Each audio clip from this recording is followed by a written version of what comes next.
귀한 찬양 감사합니다. 할렐루야, 할렐루야. 이곳에 오신 우리 모든 성도님들께 주님의 크신 은혜가 함께 하시기를 축복합니다. 오늘은 계속해서 지난주에 이어서 성령의 단비를 부어라는 제목으로 말씀을 계속 설교하도록 하겠습니다. 우리 성령님에 대해서 우리가 계속 보고 있는데, 우리 성령님은 어떤 분이십니까? 여러분에게는 어떤 분이십니까? 제가 지난주 정확하게 말씀을 하면서 먼저 정의를 했습니다. 하나님도 하나님이고 예수님도 하나님이고 성령님도 하나님이시다라는 거예요. 그런데 우리가 착각하는 게 뭐가 있냐면, 성령이라고 하니까 우리가 생각하는 영, 우리 민속 신학에서 말하는 귀신이나 이런 영과 같다라고 생각을 하는데, 그 영은 사단의 졸개가 귀신입니다. 그 귀신과 성령님은 같을 수도 없고 같은 단계일 수가 없습니다. 높이나 어떤 레벨이 같을 수가 없습니다. 성령님은 하나님이시다라는 사실을 우리가 꼭 깊이 생각해 보아야 됩니다. 기존의 한국교회에서 이 성령님을 굉장히 이렇게 쉽게 어떻게 가볍게 어떻게 보면 취급하고 생각했는지 모릅니다. 하지만 다시 한번 짚고 넘어가야 될 것은 성령님은 하나님이시다. 이 사실입니다. 그러면 성령님은 어떤 분이신가에 대해서 쭉 이야기를 하면서 오늘도 계속 이어서 말씀을 드리자면, 성령님은 우리를 치유하시는 치유자이시다라는 사실입니다. 성령님은 우리를 어떻게 그러면 치유하실까? 우리의 손을 맞잡고 우리와 함께 우리를 치료하십니다. 치유하십니다. 그러니까 우리 하나님은요, 문을 두드리고 기다리시는 분이에요. 억지로 강압적으로 우리를 치유하시거나 우리의 뜻에 반하는 일을 하시는 분이 아니라 우리와 함께 하시는 분이다라는 사실이에요. 그러니까 예의가 없이 그냥 문 벌컥벌컥 열고 들어와서 너 뭐해? 왜 공부 안 해? 하는 그런 부모 같은 마음이 아니라 문을 똑똑 두들기고 안에서 대답할 때까지 기다리시는 분이 우리 하나님이시요, 그 하나님이 곧 우리가 말하는 성령님이신데, 그 성령님은 우리를 어떻게 대하느냐? 우리를 치유할 때에도 우리의 손을 맞잡고 치유하신다라는 사실입니다. 우리가 진료를 받을 때, 수술을 받을 때 반드시 의사를 만나고요, 또 만약에 시술이나 수술을 받아야 되면 반드시 환자에게 어떤 문제가 있고 어떻게 수술할 건지 충분히 설명을 하고 보호자의 동의서를 받아 진료를 하게 됩니다. 환자나 가족들이 반대하면 더 이상 실행하지 않습니다. 우리가 이제 그 의료에 관련된 그런 영화나 드라마를 보시면 갑자기 교통사고나 사고를 당한 사람, 수술이 필요한 사람이 있습니다. 그러면 의사가 뭐라고 합니까?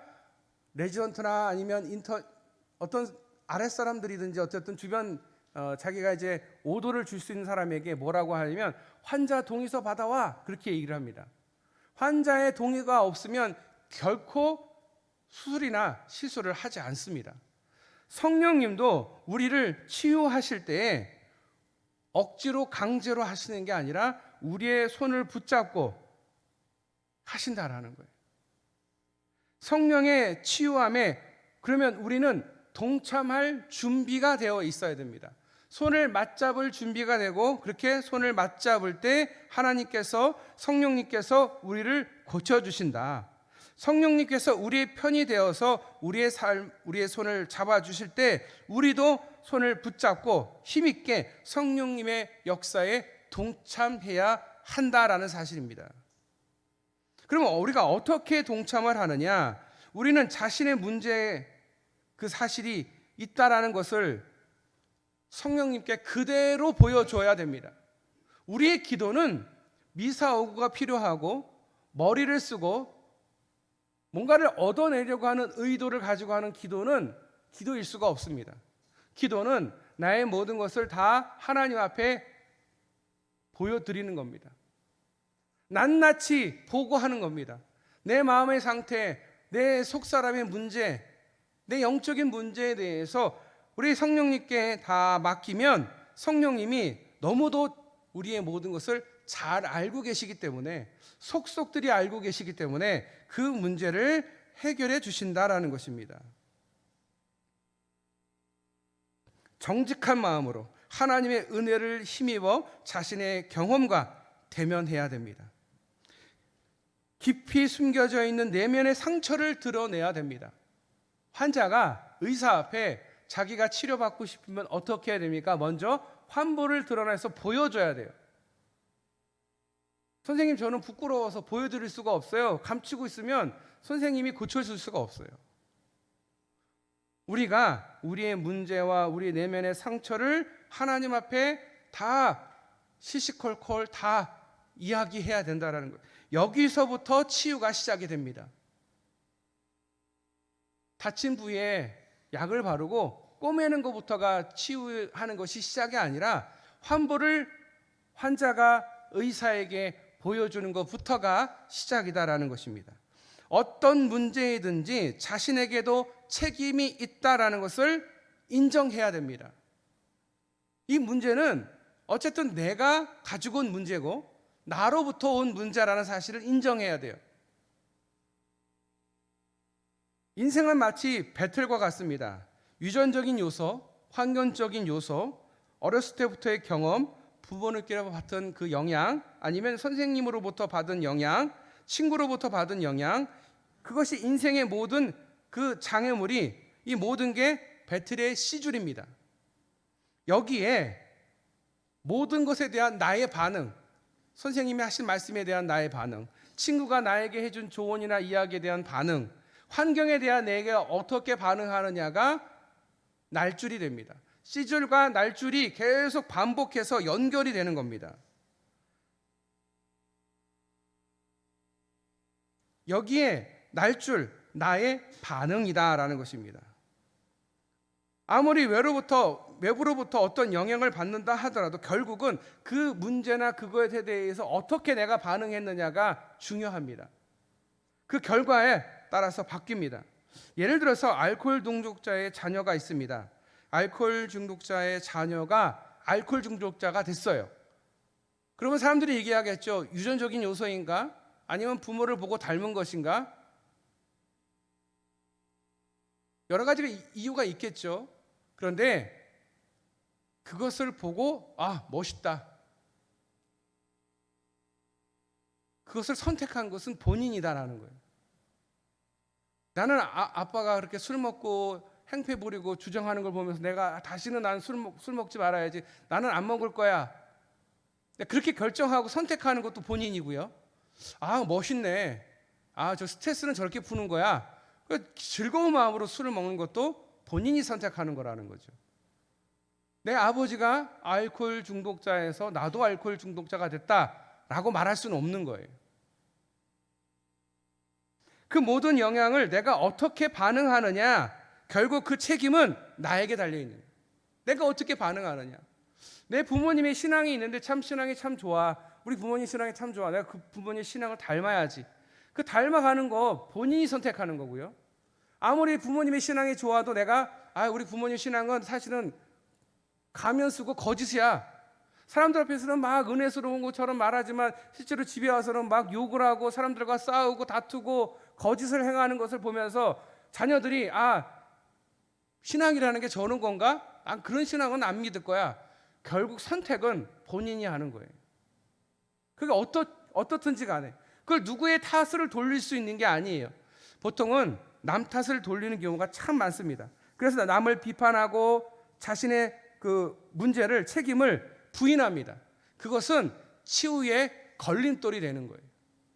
내가 진정으로 하나님께 나아가는 데에 걸림돌이 되는 거예요. 기도를 하는데 기도의 응답이 잘 안 될 때가 있어요. 그럴 때는 어떻게 합니까? 곰곰이 기도하면서 옛 과거의 나를 한번 깊이 묵상해 보면 그 중간에 어떤 걸림돌이 있어요. 잘 보면 그게 부모님과의 관계, 하나님과의 관계도 사실은 부모님과의 관계가 좋은 관계를 이루어야 하나님과도 관계를 좋게 이룰 수 있어요. 주변 사람과 어떻게 관계를 맺느냐에 따라서 하나님과의 관계도 그렇게 맺어지는 거예요. 따로따로 떨어져 있는 게 아니라는 거예요. 서로 영향을 주기 때문에. 그래서 나를 가로막는 것이 무엇인가? 내가 그것 때문에 기도가 잘 안 되네. 그 문제 때문에 내가 걸림이 있네. 그러면 그 문제를 해결해야 되겠죠. 잘못한 게 있으면 잘못했다. 치유해야 될 게 있으면 치유하고 기도해야 되겠죠. 정말 정직하게 자신이 치유되기를 원하시기를 자신에게 그것을 물어보아야 합니다. 어떤 분들은 아예 고침받지 않고 평생 그대로 사는 게 더 낫다라고 생각하기도 합니다. 예수님 당시에 38년 된 병자가 있습니다. 그 병자가 연못 주변에 누워 있는데 예수님이 그에게 보시고 너 나아 라고 하시지 않았어요. 묻습니다. 뭐라고 묻냐면 내가 진정 낫기를 원하느냐? 라고 물으셔요. 아니 하나님이 예수님이 능력 있으신데 그냥 병자들 그냥 너 나아 다 이렇게 안수하시고 그냥 가시지 왜 질문을 하실까? 왜 질문하셨을까? 질문을 해야만 고치시는 건가? 우리 예수님이 그렇게 능력 있고 죽은 사도 살리는데 왜 질문을 하셨을까? 여러분 그런 생각 해본 적 있으십니까? 왜 질문을 하셨을까? 내가 진정 낫기를 원하느냐? 아니면 계속 그 자리에 눕기를 원하느냐? 라고 물어보시는 거예요. 그러니까 선택은 누가 하는 거예요? 내가 하는 거예요. 네, 낫기를 원합니다 하니까 예수님께서 그를 고쳐주신 거예요. 그러니까 우리가 해야 될 것은 뭐냐? 우리의 선택이라는 거, 선택. 하나님을 믿을 수도 있고 하나님을 안 믿을 수도 있고 복음을 받아들일 수도 있고 받아들이지 않을 수도 있는 것은 본인의 선택에 달려 있는 거죠. 우리 가운데 자기의 문제를 다른 사람에게 핑계를 대는 사람들이 많습니다. 부모님 탓, 아니 뭐 세상 이런 문제 때문에 내가 이런 문제가 있는 거야. 핑계를 참 많이 대는데 그러나 문제의 원인은 자기에게서 찾지 않으면 결코 문제를 해결할 수 없습니다. 상처가 쉽사리 치유되지가 않습니다. 한 걸음 더 나아가 이제 자신의 상처와 관련된 사람들을 용서하는 일이 일어나야 합니다. 평생 자기에게 해를 끼치고 상처를 준 사람을 곁에 두고 있다라고 한다면 그 사람을 잊어야 돼요. 잊지 않으면 죽는 그날까지 생각을 하면서 고통을 받을 수밖에 없습니다. 그런데 신기한 거는 그렇게 누구를 미워하고 누구를 용서하지 못하는 사람들이 암에 걸리거나 중병에 걸릴 확률이 높다라는 거예요. 내가 나를 죽이는 거예요. 암은요, 외부에서 들어온 게 아니에요. 외부에서 침입된 게 아니에요.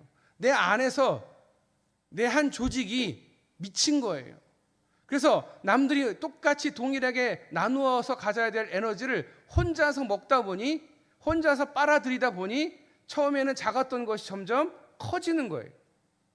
그런데 그게 어떻게 생기는 거냐? 그 괴로움과 그 아픔이 계속 쌓이면서 가장 약한 부분에 암이 발생하는 경우가 높다라는 거예요. 큰 충격을 받았거나 누구를 미워하면서 그 미움을 계속 쌓고 또 쌓고 쌓으면 결국은 본인이 중병을 앓게 되는 거예요. 사업을 하다가 부도가 나는 경우가 참 많은데 대부분 경우는 물건을 주고 물건을 줬는데 돈을 제대로 못 받아서 사업이 부도나는 경우가 많습니다. 그러면 물건을 갖고 도망간 사람을 잡으러 다니면 그 사람이 일을 할 수 있을까요? 일을 못합니다. 일을 못해요. 건강이 어떻게 될까요? 엉망이 돼요. 건강해야 다시 사업을 할 수 있는데 그 사람 쫓아다니고 그 사람 미워하다 보면 중병에 걸리는 경우가 많아요. 돈이 아깝지만 포기하는 거예요. 버리는 거예요. 왜? 그게 나를 살리는 길이거든요. 우리에게 어떤 문제가 있을 때마다 우리는 남을 탓하고 남을 생각할 때가 참 많아요. 나에게 상처 준 사람, 그 사람을 잊지 못하고 죽는 그날까지 아파하는 사람들이 많습니다. 그럴 필요가 없다라는 거예요. 우리에게 있는 이 상처를 치유하시는 그분, 그 하나님께서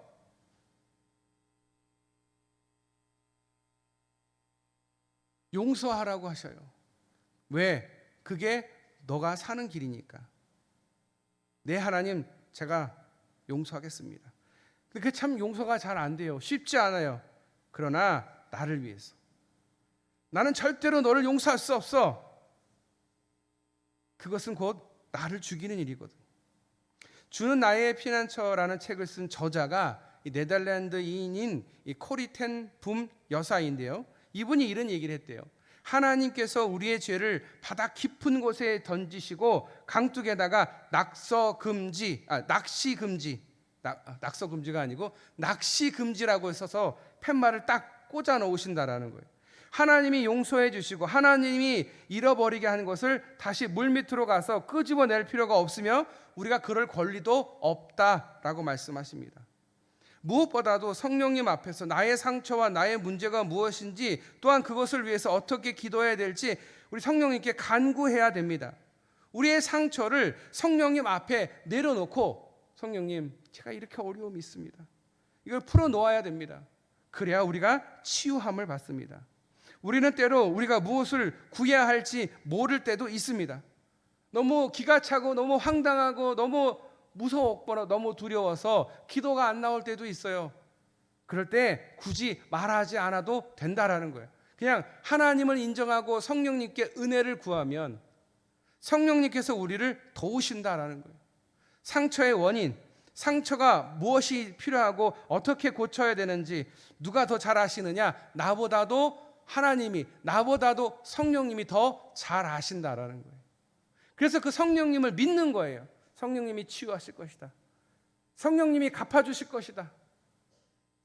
나는 못하지만, 내가 한들 뭘 얼마나 하겠어. 하지만 성령님께 간구하는 겁니다. 우리의 상처를 성령님께 내려놓고 풀어놓아야 됩니다. 우리는 때로 무엇을 구해야 될지 모를 때도 성령님 앞에 엎드리는 것입니다. 성령님이 우리 안에서, 우리를 통해서, 우리를 대신해서 중보해 주실 줄 믿으시길 바랍니다. 우리의 상처의 원인이 무엇인지를 드러내 보여주어 때에 성령님께서 고치십니다. 그럴 때에 우리는 때론 설교를 통해서 성경 말씀을 읽다가 또 듣다가 사람들과 대화를 나누던 중에 좋은 상담자를 만날 때에 어떤 사건을 통해서 우리의 문제를 깨닫게 됩니다. 그동안 보지 못했던 것을, 나의 깊은 상처가 눈에 들어오고 아픔이 더 크게 느껴집니다. 그러면 치유가 시작이 됩니다. 어떻게 기도해야 될지 알도록 성령님이 우리의 기도를 안내하시고 인도하셔서 기도하는 중에 이런 치유가 일어나기도 합니다. 우리가 마땅히 기도할 바를 알지 못합니다. 그러나 성령님은 우리의 어느 부분이 문제인지 알아내시고 우리를 어떻게 치유하고 어떻게 정상적으로 작동할 수 있게 할 수 있는 것을 아시는 분이 성령님이시기 때문에 우리는 우리의 상처를 어루만져 주시는 성령님 앞에 나아가야 됩니다. 성령님께 간구하고 기도하는 게 성령님 앞에 나아가는 겁니다. 성령님은 우리를 결코 홀로 두시지 않습니다. 막 아파서 몸부림치고 있을 때 나 혼자 몸부림치고 있는 것처럼 보이지만 성령님은 그렇게 두시지 않는다라는 거예요. 말할 수 없는 탄식으로 우리를 위해서 곁에서 눈물을 흘리면서 기도하시는 분이 성령님이신 줄 믿으시길 바랍니다. 눈에 보이지가 않으니까 우리가 못 믿는 거예요. 눈에 보여야만 내가 믿는다. 그래서 눈에 보이는 사람을 자꾸 찾아가요. 병 고치는 사람이 있다던데 거기에 쫓아가고, 기도하면은 안수 받으면 낫는다고 하는데 가서 머리 뒤밀고, 그럴 필요가 없어요. 우리가 성령님을 얼마큼 인정하느냐가 더 중요한 거지, 누구를 만나고 어디를 가느냐가 중요한 게, 장소가 중요하고 사람이 중요한 게 아니라 하나님을 내가 어떻게 믿느냐가 중요한 거예요. 어떻게 믿느냐? 성령님은 치유하시는 분이다 라고 믿으면 성령님께 치유함을 받는 것이고, 성령님이 내 인생에 아무 관계가 없다 그러면 아무 관계가 없는 거예요. 그냥 우리가 귀신을, 이 민속적인 이 미신을 믿는 이 신앙이 어떤 신앙이 있습니까? 이사 갈 때 손 얹는 날을 따져서 가잖아요. 손 얹는 날이 뭐예요? 귀신이 없는 날, 귀신이 딴짓하는 날, 그게 손 얹는 날이거든요. 그러니까 그게 왜 그렇습니까? 귀신의 눈치를 보는 거예요. 귀신을 두려워하는 거예요. 그러니 내가 원하는 날에 이사를 못 가는 거예요. 귀신이 없는 날 몰래 가는 거예요. 몰래. 그럴 필요가 없다라는 거예요. 우리 하나님을 믿으면 그럴 필요가 없다라는 거예요. 자꾸 어디 가서 물어볼 필요가 없어요. 내가 직접 하나님 앞에 물어보고 내가 직접 성령님께 은혜를 구하면 성령님께서, 하나님께서 우리를 치유하시고 우리의 앞길을 인도해 주실 줄 믿으시길 바랍니다.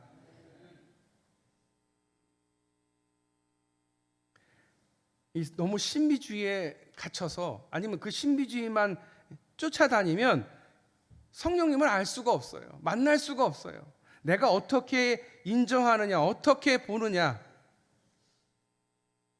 성령님은 결단코 우리를 버리시지 않는다라는 것입니다. 우리가 연약하고 우리가 약함을 너무도 잘 아시기 때문에 항상 우리를 붙들어 주실 준비가 되어 있는 분이다라는 것입니다. 고통스러운 과거의 상처를 싸매해 주시고 늘 곁에 계시는, 우리가 부족함에도 그래도 우리를 사랑하시는, 우리의 마음을 가장 잘 아시고 우리를 그 아픈 부위를 꿰매어 살피시는 분, 그분이 성령님이신 줄 믿으시길 바랍니다. 걱정할 필요가 없어요. 조금도 걱정할 필요가 없어요. 다 고쳐주시는 분이 우리 성령님이다. 우리의 의식과 무의식 속에 숨겨져 있는 부분까지도 성령님께서는 다 아신다는 거예요. 그러므로 우리는 하나님 앞에, 성령님 앞에 울부짖으며 기도할 때에 우리의 깊은 상처와 고통을 주님께서 고쳐주신다. 여기에 성령님의 사역이 필요합니다. 상처를 어루만져 주시고 치유의 기름으로 싸매시고 성령의 불로 태우시는, 그럴 때에 치유의 역사가 일어남을 깨닫는 저와 여러분 되시기를 축복합니다. 우리가 혼자의 힘으로는 불가능합니다. 오늘도 성령님이 말할 수 없는 탄식으로 우리를 위해서 기도하고 계십니다. 여기서 탄식이라 마치 되뇌를 손상당한 환자처럼 우리를 대신해서 끙끙 앓는다라는 것을 말하는 것입니다. 이 시간도 우리의 건강과 행복과 평안을 위해서 기도하고 계신 분이 계십니다. 사랑하는 성도 여러분, 그분이 성령님이신 줄 믿으시길 바랍니다.